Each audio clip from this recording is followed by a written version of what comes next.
Honda HR-V 1.8 auto spek E tahun 2020. Kereta masih cantik lagi, cat dah baru, condition semua okey lagi, tak ada masalah.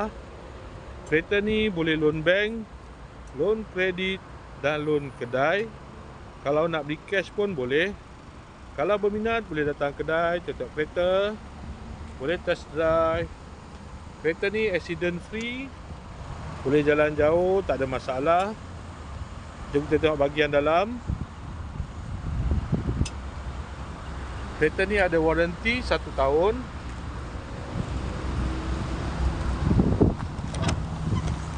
Dalam masih cantik lagi, leather seat.